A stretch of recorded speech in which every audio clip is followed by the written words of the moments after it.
Says the Pearl doesn't surprise her. After last week in federal politics, I don't need a poll. I don't think any political observer, indeed any community member, would need a poll. But people looked at the conduct of the Labor Party last week and were just shaking their heads. A report into the global tourism industry has found Australia's greatest strength is its natural assets. Australia and New Zealand have scored favourably in the report, as Melissa Madison reports. The Travel and Tourism Competitiveness Report is compiled by the World Economic Forum and ranks 140 countries on a range of criteria. They crash human, culture and natural resources. Sector top the list for the fifth consecutive time, with Australia coming in 11th, up 2 places. New Zealand took 12. The report found Australia's strength is the richness of natural resources and the fact the country has the highest number of volcanic sites on Earth. Australia was also ranked excellent for its air transport, and the report drew attention to recent bilateral air service agreements. Progressive visa policies were also highlighted as a standout for Australia. Freed Australian hostage Warren Rodwell said he felt helpless and hopeless during his 15 months in captivity. Southeast Asia correspondent Zoe Daniel reports from Manila. Mr. Rodwell was extremely weak and frail when he spoke to the media briefly after arriving in Manila last night from the southern Philippines. Asked how he was feeling, he smiled and said, "I'm getting stronger." He also thanked Rodwell for working his case.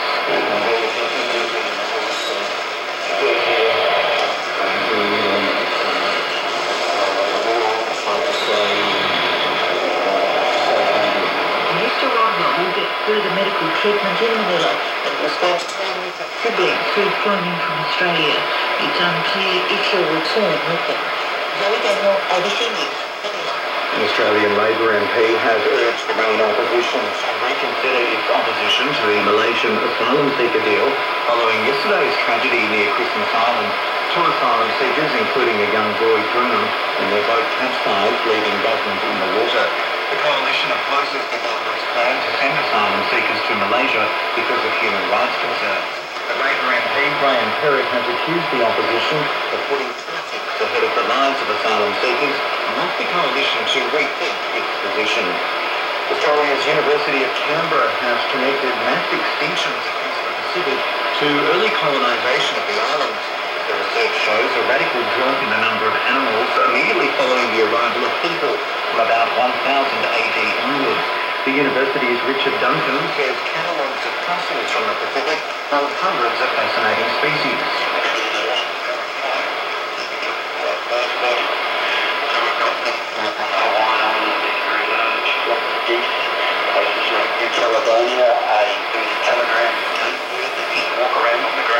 Thailand's Prime Minister Yingluck Shinawatra is in Papua New Guinea with a large delegation of Thai business people and investors.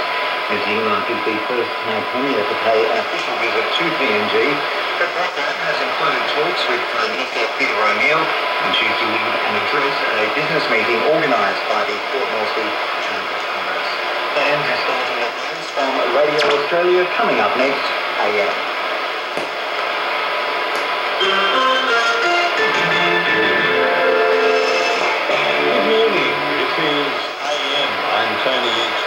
One of Melbourne's most prestigious private schools dragged into Victoria's sexual abuse inquiry, and Christmas Island mourns the loss of more asylum seekers. There's a very human dimension when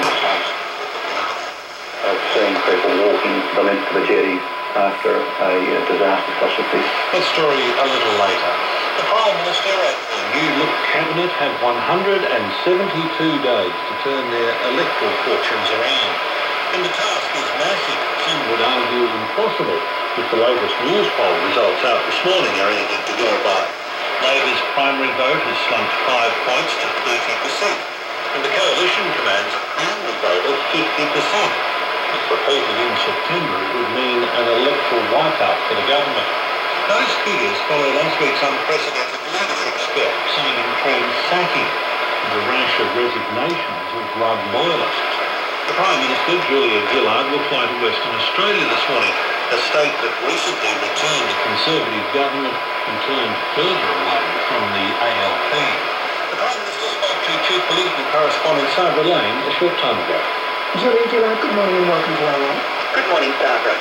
News your government is heading for electoral oblivion, then you must concede that with a primary vote of 30% and a two-party preferred vote of 42% means it'll electoral wipeout for Labor. Barbara, you know I don't comment on opinion polls, but I don't think for me, last week, the Labor Party had an appalling week. I made that very clear yesterday, but when we present to the Australian people self-indulgently talking about ourselves, there are consequences. Your own personal approval ratings have crashed. 65% of voters are dissatisfied with you, and you have an overall net satisfaction rating of minus 39%. Why do people like you, Prime Minister? Once again, Barbara, I don't comment on opinion polls, but after last week in federal politics, I don't need a poll. I don't think any political observer, indeed any community member, looked at the conduct of the Labor Party last week and were just shaking their heads.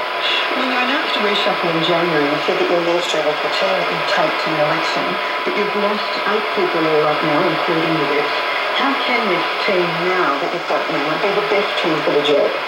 Unfortunately, federal Labor has a depth of talent, as I said on the weekend, as I pointed the reshuffle will spoil the choice. There are a lot of people in our ranks with the capacity